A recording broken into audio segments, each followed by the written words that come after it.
What is going on, guys? Welcome to another episode of the Dent Digest Live Show. Thank you for joining me on this Thursday evening. Obviously, you guys can see the header of this show. There was some industry news that kind of happened last week that everybody's trying to comprehend and work through.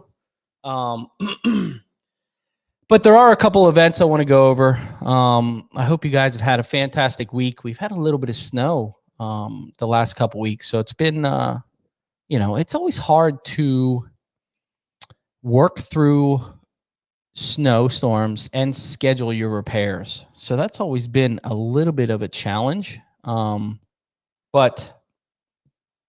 we always figure it out.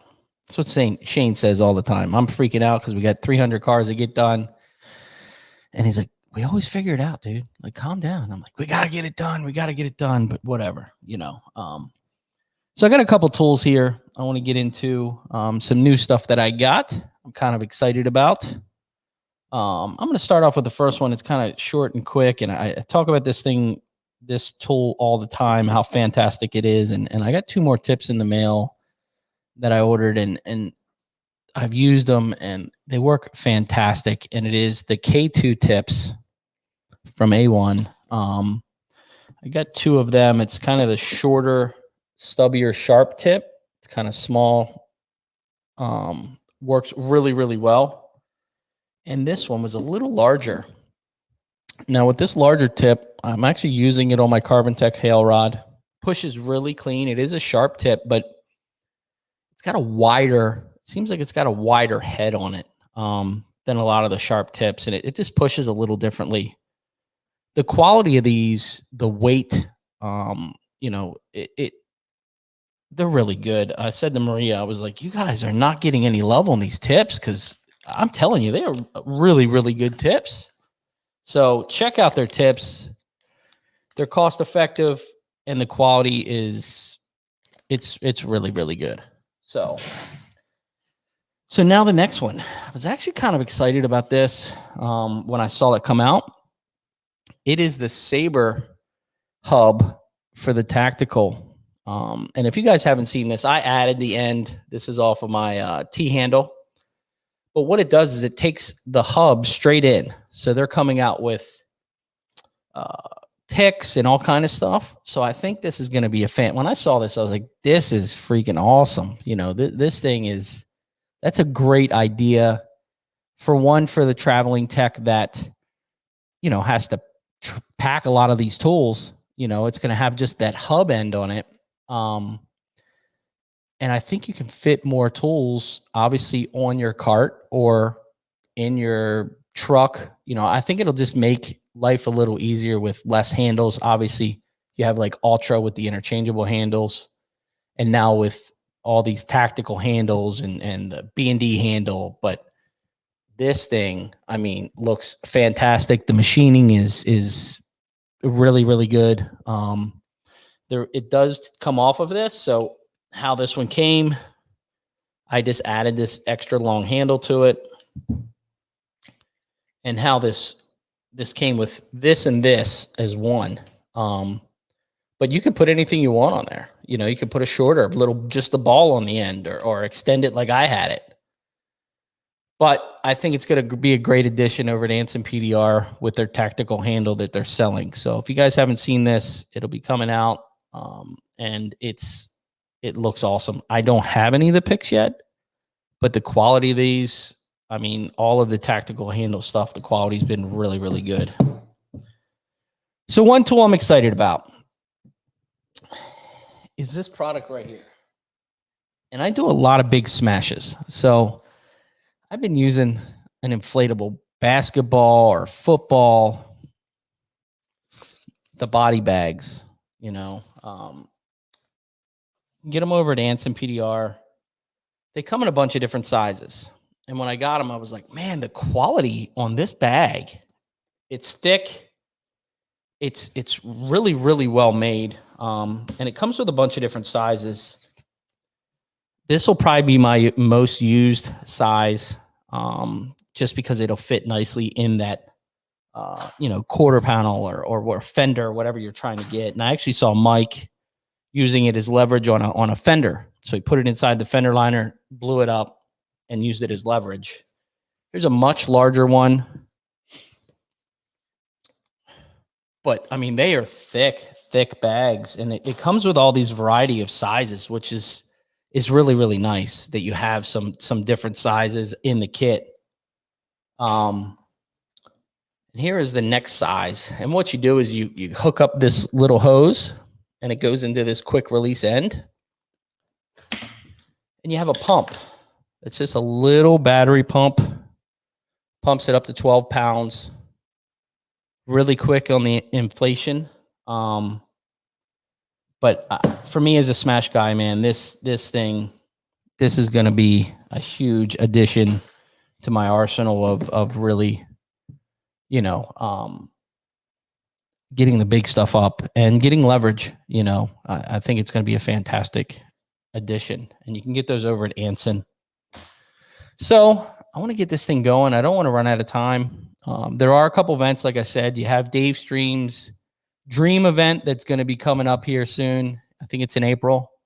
So sign up for that. He's got a pretty good deal.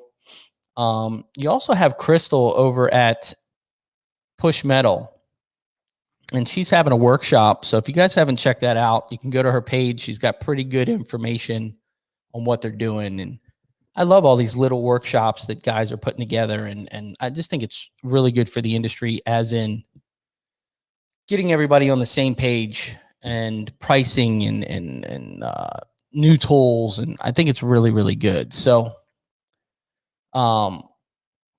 let's get this thing going. I got our guest coming on. We got Mr. John Collenbach from A1 Tools.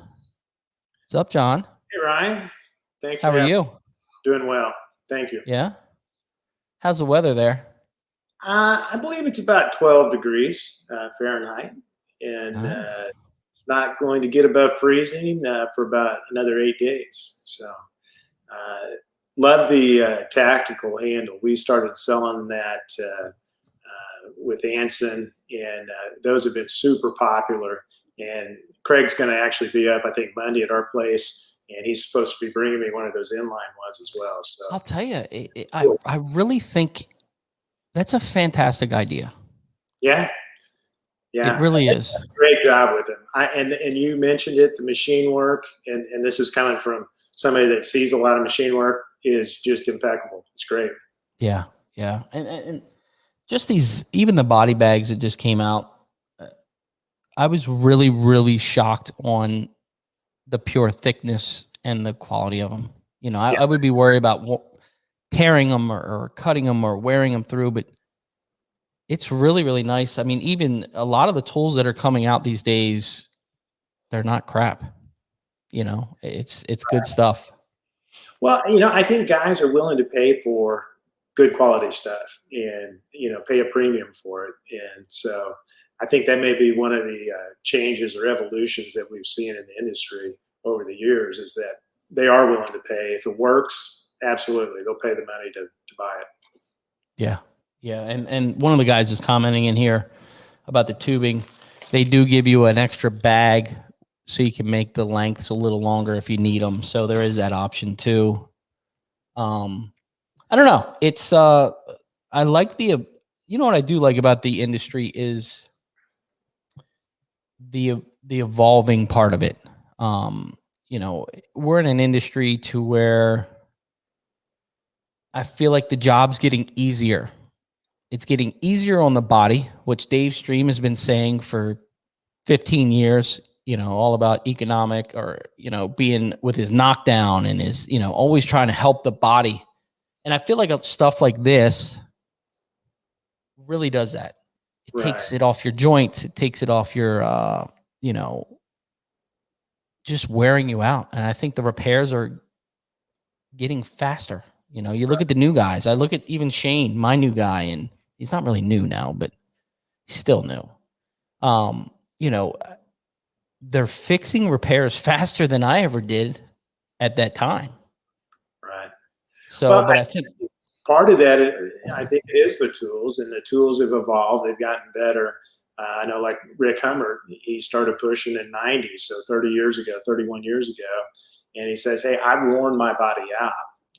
I've given my body to the industry, and there are things that can be done, ergonomically speaking, that will make it easier for the guys coming through."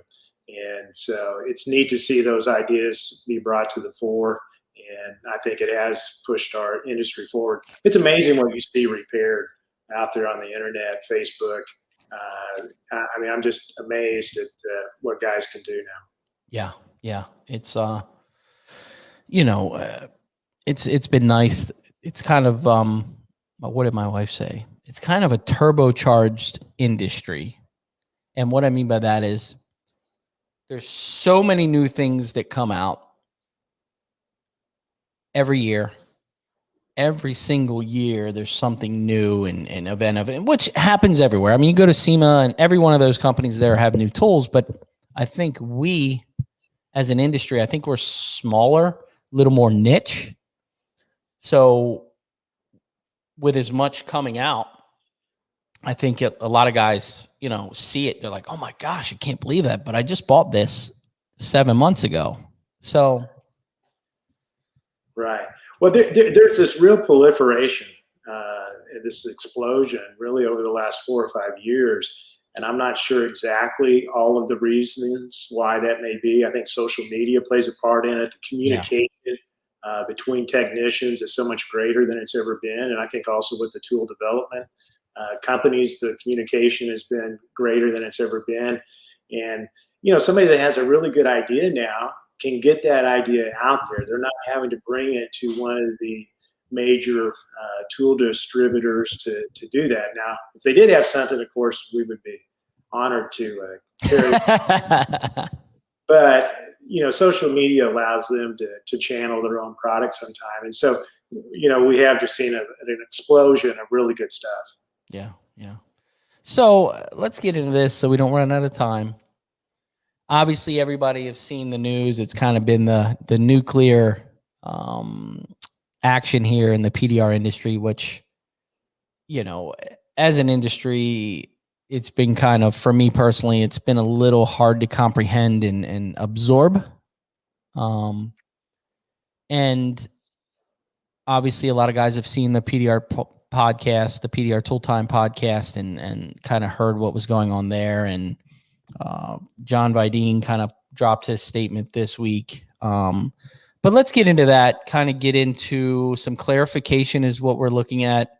And I'll kind of go into I've got relationships with everybody. So kind of want to give my unbiased opinion of the whole situation. So let's kind of get into that. I know the press release from Stanliner dropped on Friday. And let's get into it. Do we have to? I mean, we don't have to. We can talk about new tools all the time. Yeah. People love tools, and I think some of the guys understand, some of the guys don't. And obviously we don't have both parties here, but I think there's a little longer. I think Vidine today clarified it where some of the issue came from that a lot of people didn't understand, and some of that was originally from this tool. Right. I think this tool right here kind of started the burn, is what I like to say. But I guess let's just get into it and get rocking and kind of clarify it a little bit. Yeah, so that tool that you're holding up is the Dent Reaper rod, which John developed in 2019. And we released, I think, about June or July of 2019. And just by way of background, we make Dent Reaper tools for John. We also make a part of the line for Stanliner. And apparently that Dent Reaper tool struck a nerve with the Stanliner people. Thomas, back in 2019, the problem, though, was that they never mentioned that to us, and we have an open communication with them and sending them checks and monies and speaking with them and so forth. And so that was never brought up, and I really wish it would have been, because at that point, I think we might have been able to resolve the issue without the the big debate that we're now in. So John's developed a lot of other tools kind of around that same concept. And I would submit that this new line, this executioner line, is just a takeoff of that particular design or concept that he released 2 years ago. You know, I think one thing in business for me personally is communication. And I praise that with my guys here. The easiest way to eliminate any issue before it's an issue is the communication part of it. Be upfront. Hey, this is bugging me, or this is how I feel, or just cut it, you know. And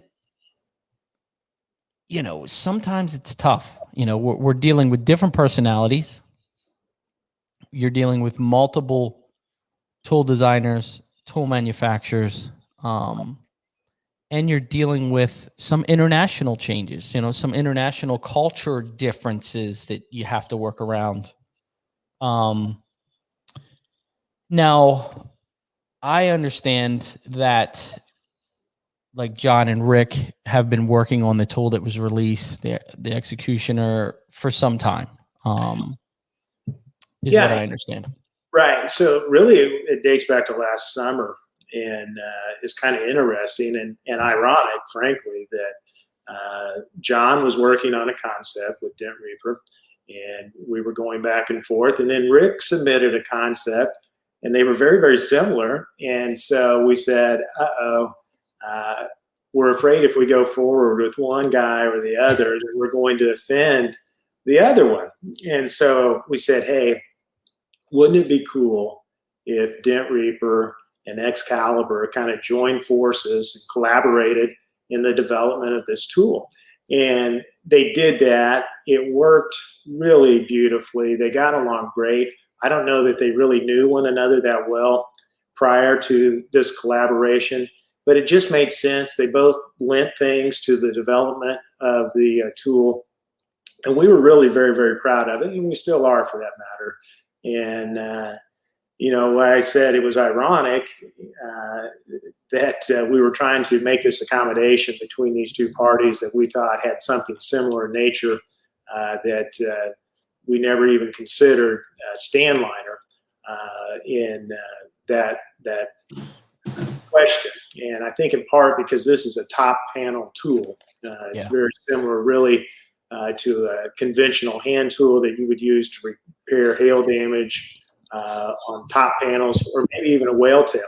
I also liken it a lot to like the 7 tool that we released 2 years ago. And John then came out with the sickle, which is also kind of like that Dent Reaper rod.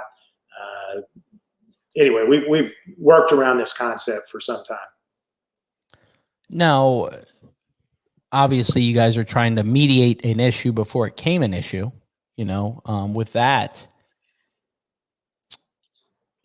Now, were you ever contacted by Thomas about that before it was in production, or obviously you guys started leaking things before it was released? Before the major kind of nuclear action that happened, was there any communication between you and Stanliner? Not really. You know, like I said, they were not even on my radar of thinking that this would be something that they would have any interest in whatsoever, because they really don't have top panel hail repair type of tools within their product line. So it never crossed my mind. John organized a little bit of a reveal, I believe, on Saturday, the 30th of January. All 3 of us then put the tools up on our website, and I believe then that Thomas contacted Maria, sent her a text maybe on Sunday, the following day, and then they had a discussion on Monday, which then resulted in me talking with Rick and John about how we had developed the concept. Did they see any crossover, or that the tools could be used in a similar manner? They both agreed not at all. They're totally different tools in their application and what dents you can repair. And so I talked to Thomas then on Tuesday, and he, we didn't get along the very best in him presenting his background and cause for why he felt aggrieved, and he also didn't really accept our explanation as to how we developed the line as well. Now this is my unbiased personal opinion. It's hard for me to say even too, because I don't have the tool. You know what I mean? We don't have the tool in hand. Right. But me personally, if you look at the photo, I can see a hoop, that same ideal arc in the design, but it's kind of like Dentcraft having a whale tail and then Blem making a whale tail, same diameter. It's, and I think, and if you guys didn't see it, John Vidine put out a really good kind of press release, and just kind of broke things down and was very, very clear on, where it was. And the weirdest thing is, if you guys read that and you see the old patent for one of these tools, it looks really similar to something like this. You know what I mean? It's really, it's kind of close in the picture. So I think personally, and this is my personal feeling, I think things were jumped the horse a little bit on it. I think, me reading it as a consumer, there's a couple things there. I look at, obviously we're all under very different times in the world. People are stressed. People aren't making money like we usually do. MTE's not happening. Events aren't happening. Training's not happening. All this stuff isn't happening. Well, it's everybody. That's you. That's Blem. That's everybody. Get a grip. Every single one of these guys, everybody's having the same problem. And obviously sales are good online, but they're not MTE good. No. And what you have is everybody's stressed and short leashed, and it's tough. So I can understand the frustration in both parties, on the whole situation. Me personally, I think it was, like I said, jump the gun. But on Stanliner's end, I can kind of feel, I kind of see that on their end with their training and their tools, they feel like they need to protect that style. And I completely understand it. I understand all of it. Yeah, I do too. And they have a very innovative line of tools, which we felt honored to be able to build. They're not easily built tools. They're not conventional tools. And, when we began that process, I'm going to tell you, it was a challenge. And I really felt like our tool builders rose to that occasion to build them. And I was proud of them. I thought they did a great job. We never had anyone question the quality of the Stanliner tools that we built. And they were really some of the hardest tools that we did. And you're right, Ryan. They brought techniques to our industry that were totally unknown to us in some ways. Yeah. And I've heard a lot of guys say, hey, I knew PDR before I worked with them, and they showed me things that I never considered. It's not like guys totally abandoned what they already knew, but they added to what they knew. Exactly. So they do have some very unique techniques. They have unique tools. And you mentioned John's post, and I call it a doctoral dissertation. I think he's trying to get a PhD in the history of PDR tools. But I called him and I said, are you sure you're not, that's like almost a defense attorney for a murder case. And he's like, and John called me on Friday, and we talked, and he was like, what do you think? And I was like, personally, sit on it, enjoy your weekend, and think about it. Because you know what happens, and this is probably what happened. Emotion drives a conflict. Then you sit back a couple days later and you're like, calm down, and you're like, all right, maybe I said some things I didn't mean. Maybe I've done it. I've handled situations completely wrong.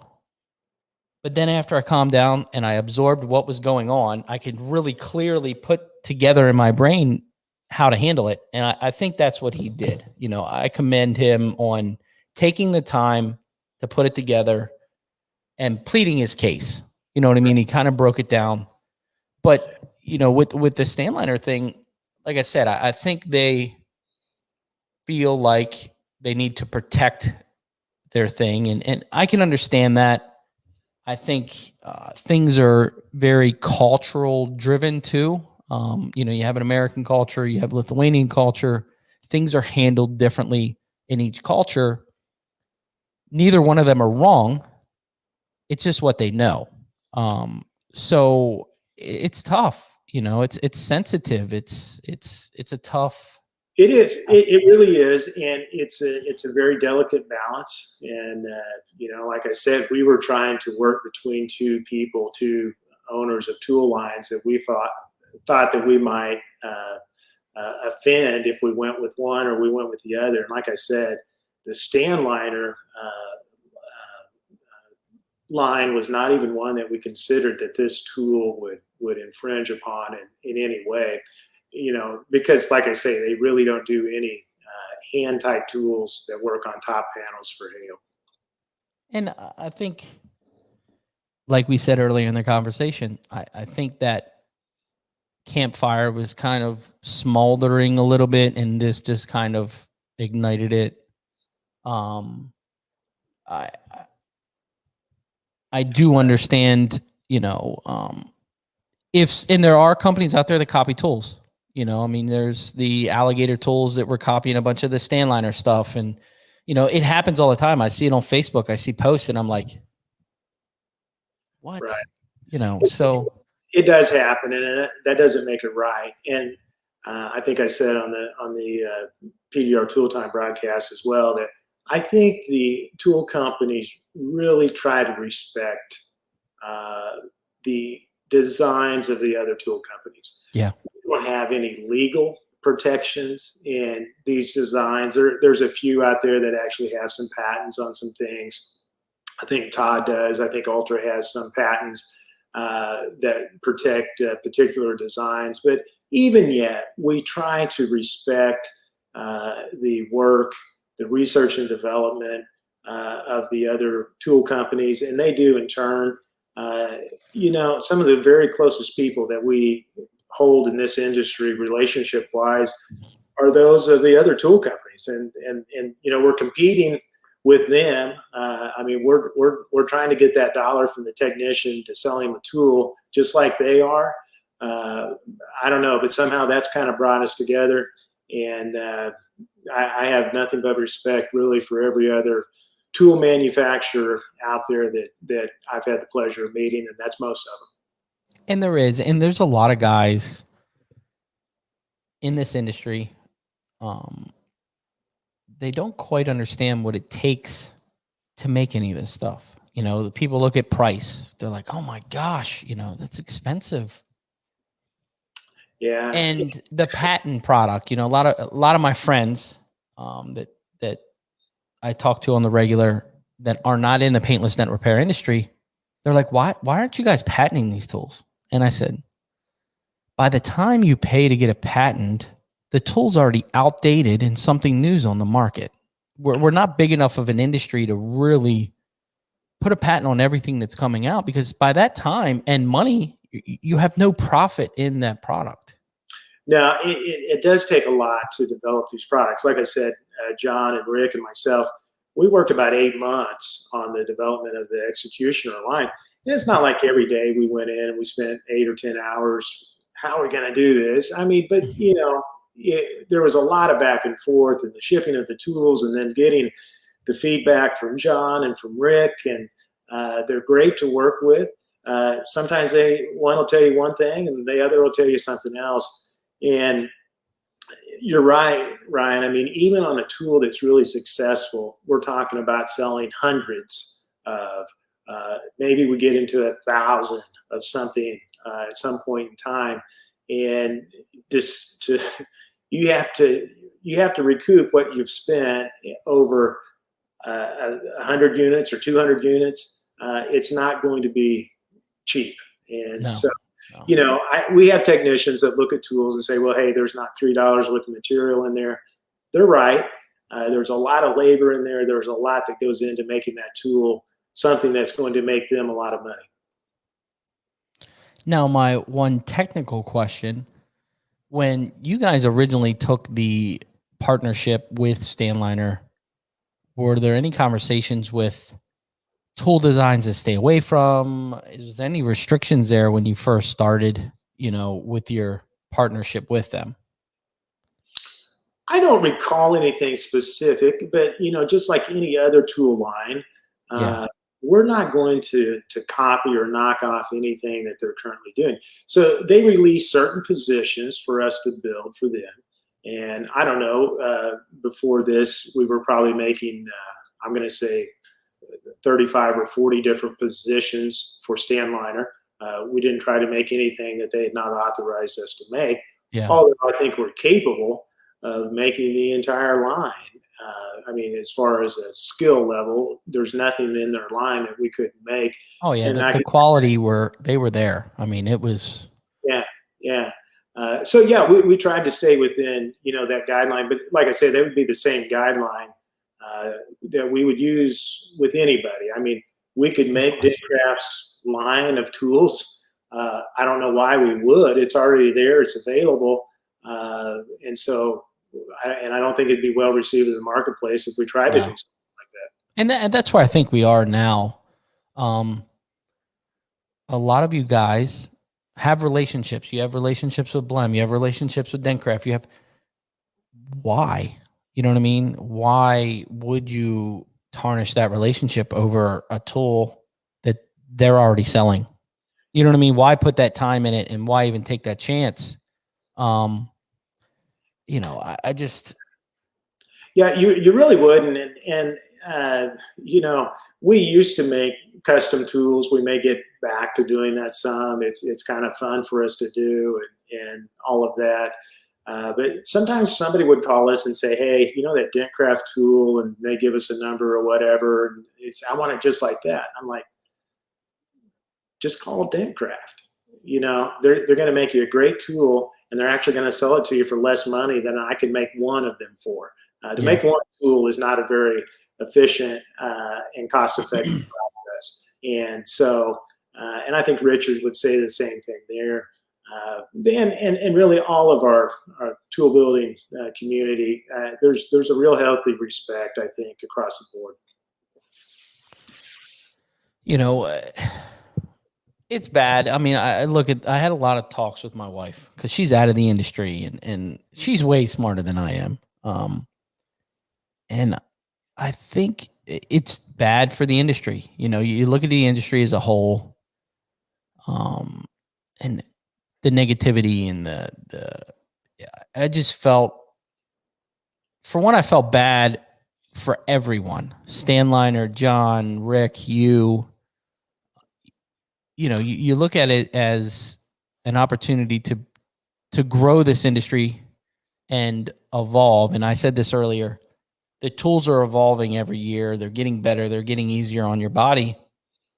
But you get to something like this to where it just kind of, I don't know, it throws a gray sheet over it, and it just makes it all seem bad. You know, it's tough. It's tough as a consumer. You look at the situation, you're like, why did we go here? You know, personally, I think it should have been handled a little differently.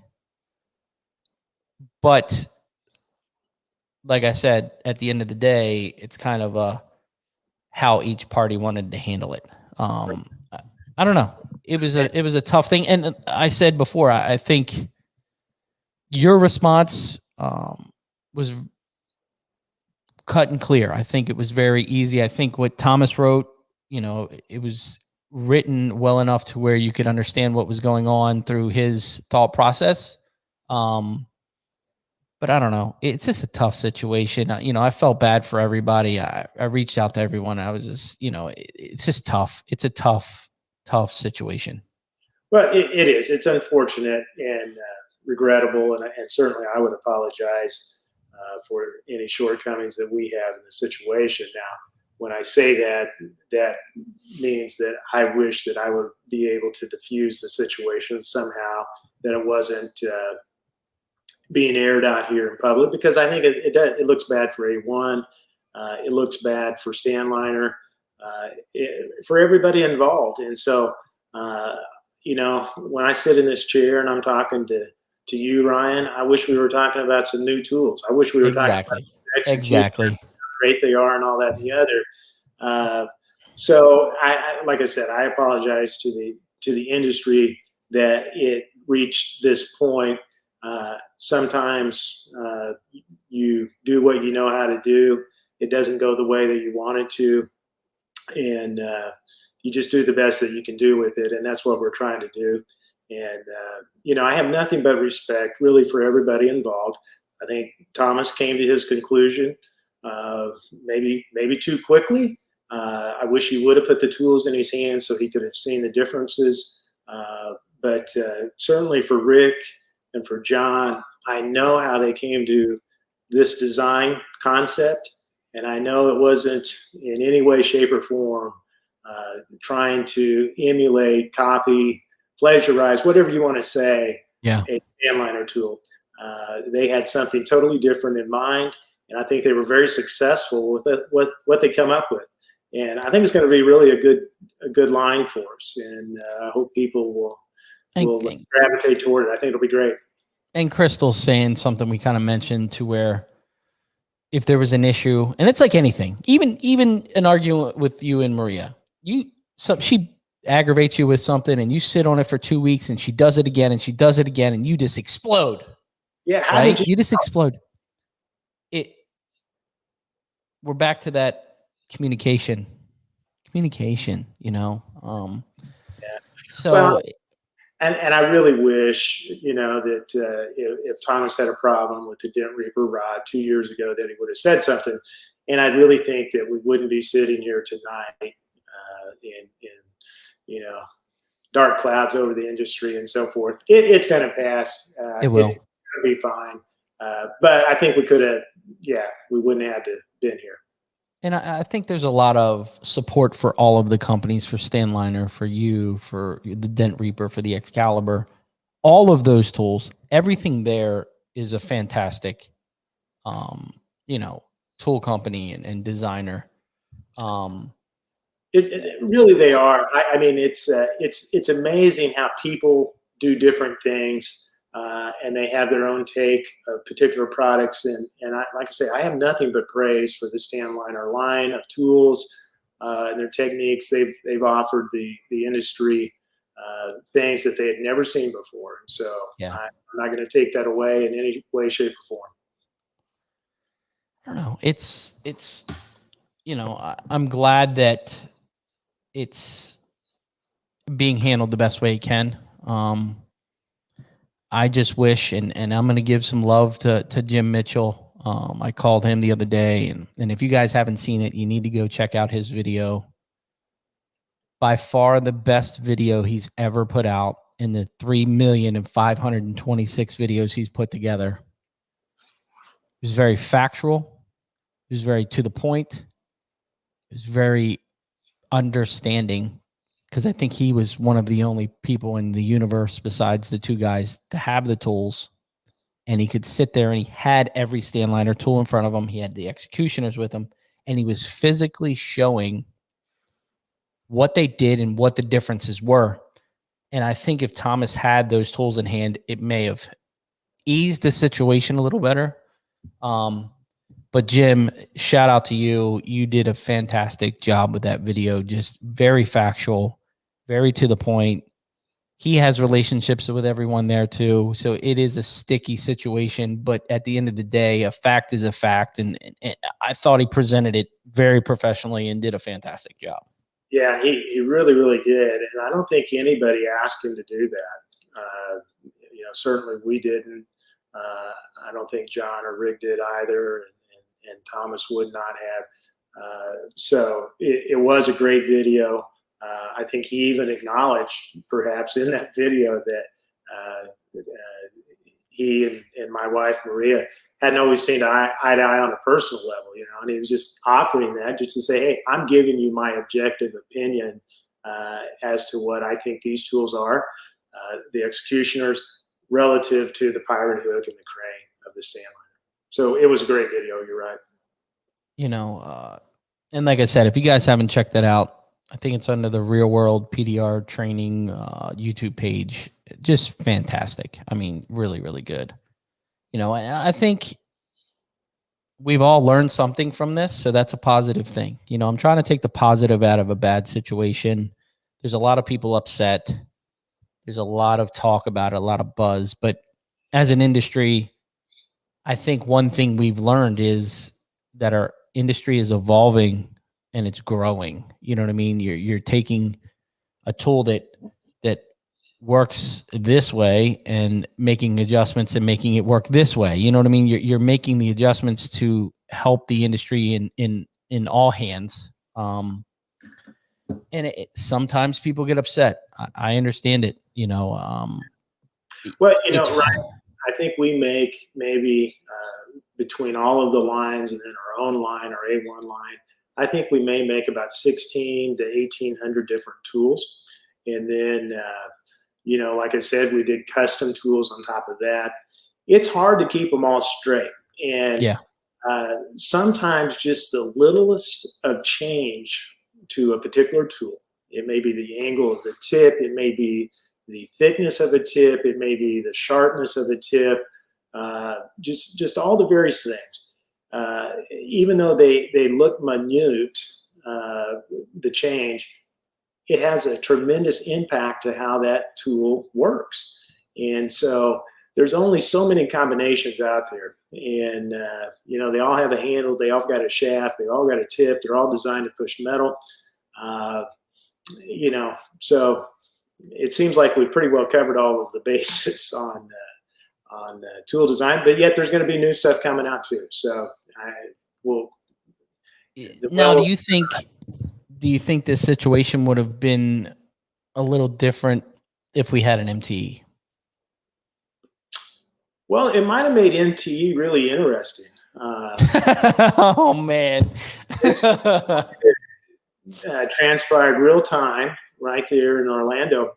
But what I really think is that people would be able to look at that executioner line and they could go over to the stand liner booth and look at the pirate hook and the crane if they were even of the mind to say, oh, is this similar? And they could compare the two, and I think they could conclude, no, they're not similar. Certainly they're not similar in how they would be used and what they can repair. And I think Thomas could have seen that as well. So it's kind of unfortunate, I guess, really, that we didn't have that event. Maybe this whole thing would have never come about either. Where do we go from here? Do you know what I mean? I mean, it's obviously, we all have to grow from the situation and move forward. I don't know. Like I said, I think a lot of the companies have learned a little bit. Lamet from Get a Grip saying on a positive, this is a ridiculous situation, caused me to purchase the executioner set. You know what I mean? Hey, on all parties, I think Stanliner's selling tools, A1 selling tools. Bad press is good press, but still, it's still a tough situation. Yeah, it is tough. And Matt did buy some tools, and thanks, Matt, for that. I think we're really going to be careful, and I think other tool companies are also going to be careful in looking around. I hope it doesn't stifle innovation because, if you're worried about being called down on the carpet, kind of like maybe what we've been here, maybe you don't release something that really could help a lot of PDR technicians. So, I hope it doesn't result in that. We certainly want to be careful in what we're doing. And I think, like I said, I think the tool companies really do a good job of staying in their lanes and respecting one another's designs. And we're going to continue to try to do that. Yeah. And Cliff's saying Stanliner has their way and nobody can completely duplicate them. You know, it's, I don't know. You know, I hope it kind of just blows over and amends can be amended and things kind of get back to normal. You know, Well, I do too. I mean, I want to extend an olive branch here too. I mean, you know, there's not any hard feelings on our part. We enjoyed making the Stanliner tool line while they entrusted us with that, and they've pulled that back, and that's okay. You know, I hope that they can find somebody else that can make that line for them, or that they can produce it themselves, because there's really some good tools in that line. And I would hate to think that techs are going to be deprived of those in the future. So we wish them well. In fact, if they found another tool builder, you know, we would share whatever native knowledge that we had in building those tools with them. There's not a tool builder out there that, like I say, we don't have a good relationship with, that we wouldn't share what we knew about building that line. So hopefully they can find a good replacement, and we'll all move forward. And it seems too early to say we'll all laugh about it next year at this time, but I hope that's what we're doing. It'll go away. I'm hoping. Yeah, I mean, it doesn't really have another option. You know, that's how I look at the situation on a positive note. You know, you look at the PDR industry, we're such a niche. I always say it's a niche industry, and it is. It's a small piece, and I think for the most part, the industry, there's so many personalities out there. You know, some guys, there's a lot of drama in our industry, but I think that's because it is, we all make pretty good money, and it's a very small family. You know what I mean? I mean, people, they don't get along with their brothers and sisters. It's the same type of thing. So at the end of the day, on the innovative part with the tools, this won't be the last time. But I think as a whole, as an industry, if you're not innovating, you're not growing, you're not getting faster, you're not making more money. And that's where we are. You know, we're at this point in the industry. Yeah. Well, you touch on several things there. I mean, Ryan, we really are lucky to be in this industry. Yeah. And, you know, a lot of us have come from different backgrounds, have left good jobs to enter into this industry. And I can think of so many people that this industry, including myself, has been it's been phenomenal. And I'm proud to be a part of it. I don't know what I could have done that could have led to any more success than getting into this industry. And I hope a lot of the people that we supply tools for can say the same thing. And I think they can. So I'm proud to be part of it. And yeah, you're right. It's always about what's new. I mean, vehicles are changing. Guys, I mean, that's the number one thing that when we're answering the phone, they're asking, what do you got new? They want to know what's new. We talked about the product development aspect, the expense in that and so forth. And, you know, the product life cycle is shortening in this industry. You introduce something today, and I'm telling you 2 years from now, it's probably done. So maybe even sooner. You know what I mean? Some of these things, there's so much new stuff being thrown at us. You know, the shelf life is short. Yeah. You know, for maybe the first 10 years we were at A1, we were selling the same things that we sold at day one. And, you know, like I said, over the last 4 or 5 years, things have really picked up. The development pace has picked up, and the product life cycle is shortened. And Zan saying it perfect about no soup eaten when it's hot is the same as when it was cooked. You know, things cool down and normalize, relationships will mend. You know, that's it. I mean, that's where it is. You know, everybody has differences. I have differences with my wife. You have differences with your wife. We're humans. You know, at the end of the day, it's been a crazy year. And I think tensions are high with everybody. you know, it's just one of those years that we all need to get past, get to Vegas, have a nice cold drink, buy tools, and everybody's happy. Yeah. Yeah. I think we're going to get there. I think we're going to get there. And I want to say one more time that there's certainly no hard feelings, you know, that we have towards Stanliner. We wish them success. We will help them transition as they need to. You know, it's going to be fine. It's going to be fine. That's it. Grace, patience, and be humble. That's all we can do. Anything else you want to go over, John? No. I just want to thank you, Ryan, for the platform. We were a little stunned, I guess, at how all of that happened, and we were quiet for a day or two there. It wasn't because we had any lack of confidence in how we had come to the particular design, or that we even questioned that there was an issue or a legitimate issue. But we just kind of wanted to gather our wits, and I appreciate you allowing us the time to come on and kind of explain the background and the history of this from our perspective. And I didn't even know about the Reaper rod part of it, so I learned that this week. You know, I don't know. It'll work itself out. I appreciate you coming on and you know, just kind of going over, you know, I'm sure you've talked about this like 355 times this last week, but I think it's always good to kind of get everything out. And well, we have talked a lot about it. I know John and Rick have both received a lot of calls and support. We have as well, and we really appreciate that.